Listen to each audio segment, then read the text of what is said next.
Ya está con nosotros en estudio para hablar sobre tenencia compartida o corresponsabilidad en la crianza, Luis Pedernera, quien es miembro del Comité Internacional de los Derechos del Niño de Naciones Unidas. Luis, un gusto que estés con nosotros. Gracias, buen día, un gusto también. Bien, ¿por qué este proyecto ha sido tan denostado por las organizaciones civiles, organismos internacionales? ¿Por qué afecta, entendés que afecta a los derechos de niños, niñas y adolescentes?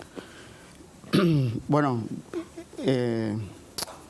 desde mi perspectiva, es mi opinión particular, a mí me parece que el proyecto, desde el punto de partida, presenta unos déficits en orden a derechos del niño. Primero, y es una cuestión que en el comité generalmente se le reclama a los estados, es la evidencia a partir de la cual se hace necesario un cambio en la ley o un cambio en términos generales. No hay datos. Uruguay en el 2015 fue observado por el comité por este tema, por la necesidad de construir un sistema de datos que permita, en base a la evidencia, decir, estos son los problemas de la infancia y para estos problemas nosotros pensamos esta batería de propuestas que son cambios legislativos, cambios en las instituciones, pero y desde mi perspectiva me parece que en el arranque falla eso, es decir, ahora, ¿qué problemas queremos atender? ¿Cuáles tiempos, infraestructura, personal, capacitación? Bueno, porque algunos pueden ser resueltos con una ley y otros pueden ser resueltos con cambios en políticas públicas. Claro, con políticas públicas. Exacto, pero por eso te iba a preguntar, ¿a qué evidencia se están reclamando? Porque muchas veces se dice, acá el problema es que los padres, varones sobre todo, quedan fuera de la crianza de los niños. Claro, en algunos casos. Eso sería bueno saberlo, tener cuantificado. ¿Eso realmente es un problema? ¿Qué dimensiones tiene?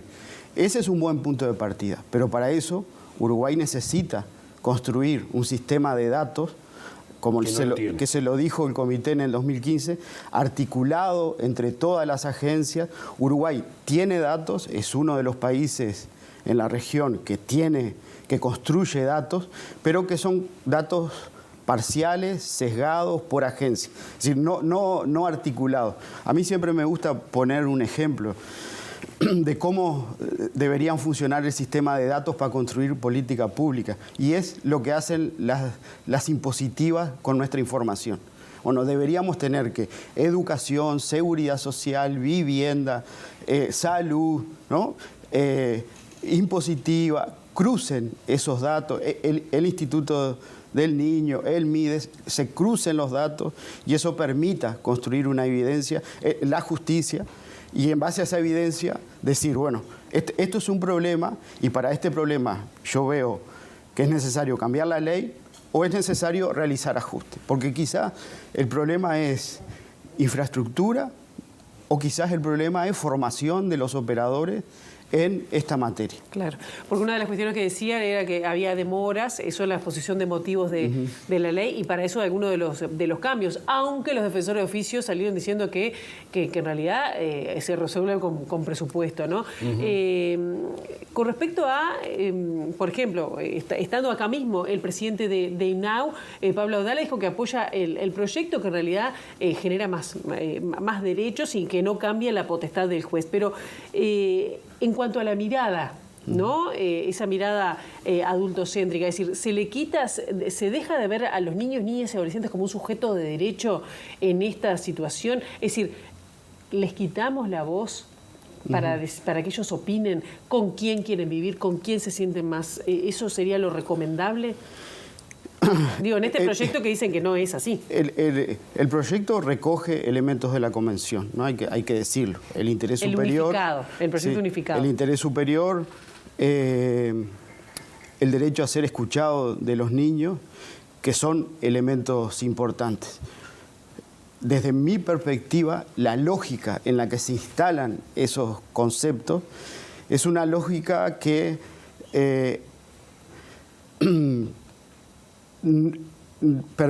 plantea la construcción de la ley en donde los elementos estos se incorporan y no son el eje central de la ley. ¿Por qué digo esto? Porque, por ejemplo, el interés superior para el comité tiene 3 acepciones.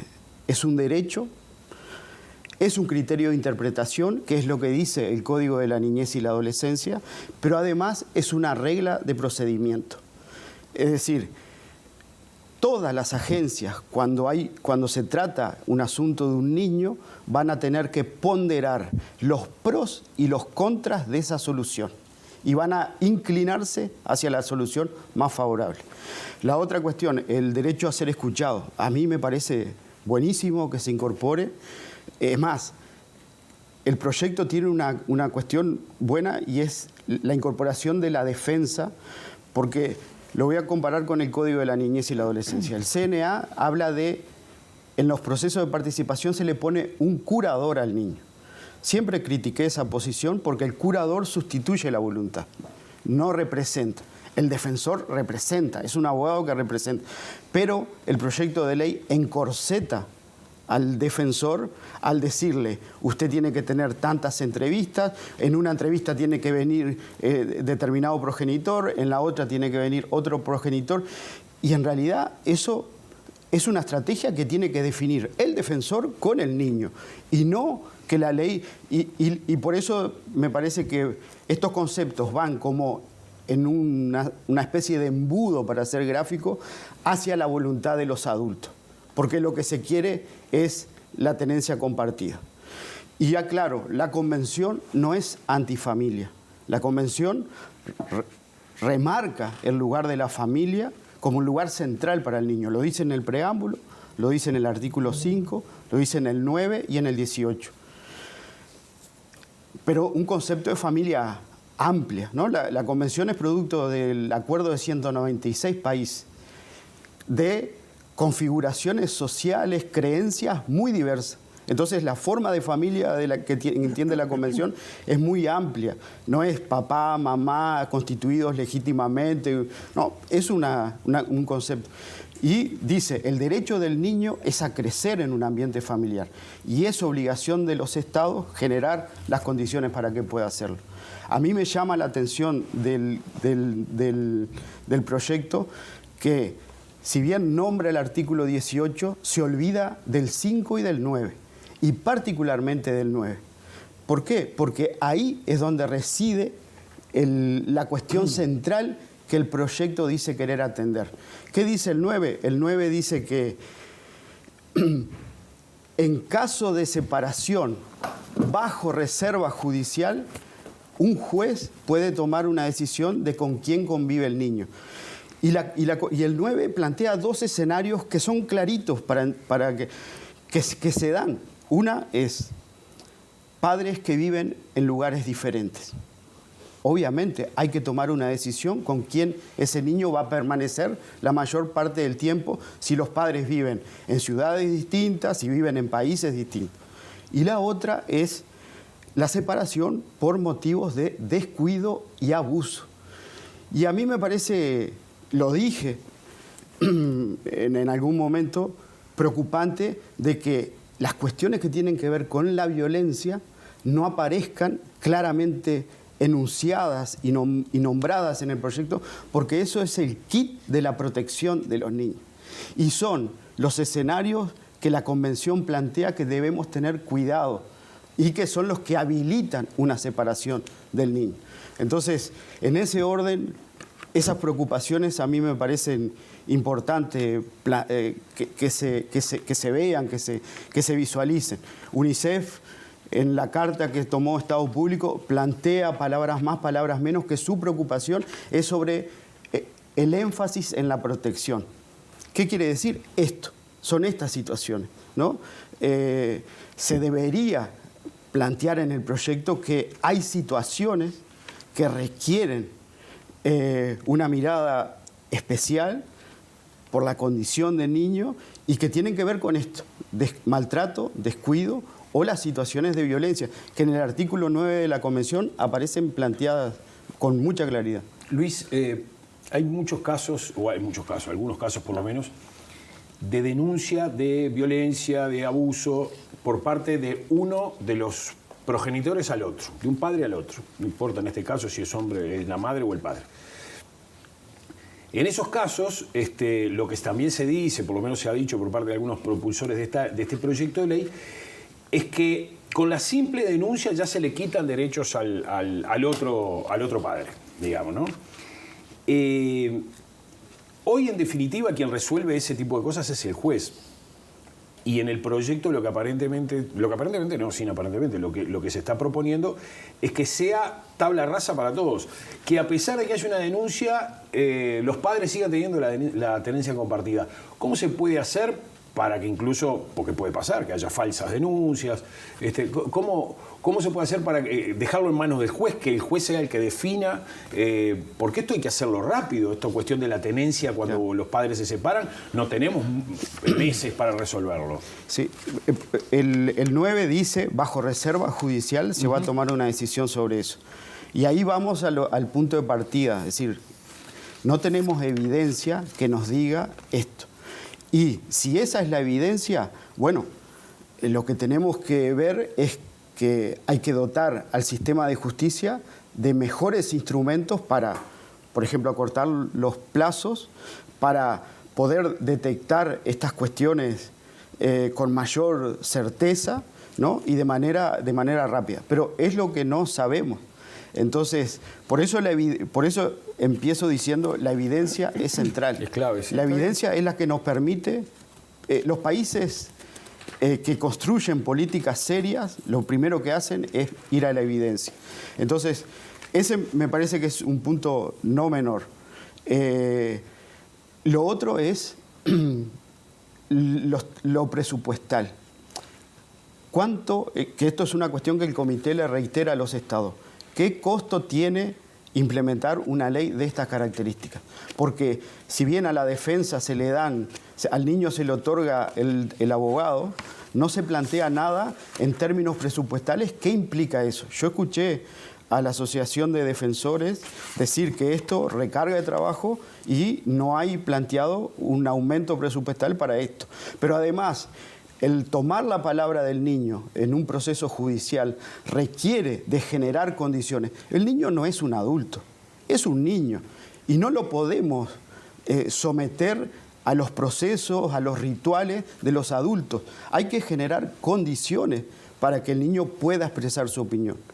Y no importa la edad, el comité dice, no importa la edad del niño, es un derecho absoluto sobre el que el Estado debe generar las condiciones para poder recoger de la mejor forma lo que el niño quiere decir. Entonces, ese es el otro elemento central en la construcción de leyes o de los cambios.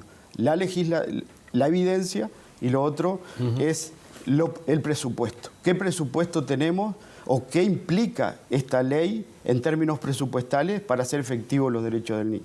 Claro, porque acá lo que se propone es que se reduzca a 5, creo, los casos que puede llegar a tener un defensor. Sí. Que dice que hoy en realidad se tiene mucho más. Incluso la Institución Nacional de Derechos Humanos ha señalado los riesgos que se apruebe este proyecto de ley para el adecuado diligenciamiento de la prueba. Para una respuesta corta, porque sabemos que da para mucho más y algunos de los temas ya la planteaste, con respecto a lo que tiene que ver, nos estamos alejando mucho, si se aprueba este proyecto, de los mejores estándares internacionales en materia de cuidado de derechos del niño. Y yo sumaría a lo que te plantea Pilar, es cómo estamos a nivel de la legislación comparada, ¿no? ¿Por qué lado los países de la región, o capaz que los más adelantados en esta materia, tienen regímenes parecidos al que tenemos, al que está proyectado? El sistema que tiene Uruguay actualmente hoy, en base al acuerdo de los progenitores, buscar el compartir la tenencia y en caso de conflicto que sea un tercero el que dirima, que es la justicia, es la postura del comité en términos generales y es lo que ocurre más o menos en el mundo. Yo he escuchado que en Argentina existe lo que se está proponiendo en la ley. No, Argentina tiene el sistema que tenemos hoy en Uruguay. Escuché también que se dice que en Suecia Suecia es un sistema muy particular, es un sistema municipalizado que busca que en la patria potestad ambos progenitores tienen el cuidado, y si hay conflicto va a una instancia de mediación y en último término a una decisión judicial. Y después otro país que me parece interesante es Japón. En Japón sí se entrega la custodia de manera preceptiva a un progenitor. A uno de los padres. Y nosotros a Japón le hemos dicho que no, que hay que buscar, porque lo mejor es que el niño crezca con ambos progenitores. Pero eso tiene que ser una decisión de común acuerdo, y si no hay acuerdo, el juez tome esa decisión. La ley japonesa va en la línea de lo que inicialmente se quiso proponer con los primeros proyectos de tenencia compartida. El comité cuestionó eso. Yo creo, no me va a tocar examinar a mí o a mi país porque yo me tengo que abstener de participar en el examen, pero viendo lo que el comité viene sosteniendo en sus observaciones a los estados o en su jurisprudencia, obviamente Uruguay puede ser observado por leyes que se alejen de los estándares que el comité tiene planteados en sus 30 años de existencia. Claro, Luis, y te saco un poquito de acá, hablando de esas observaciones, ¿cómo ves el recorrido de los últimos años de Uruguay con respecto a esa protección a la infancia, en políticas de infancia? Bueno, yo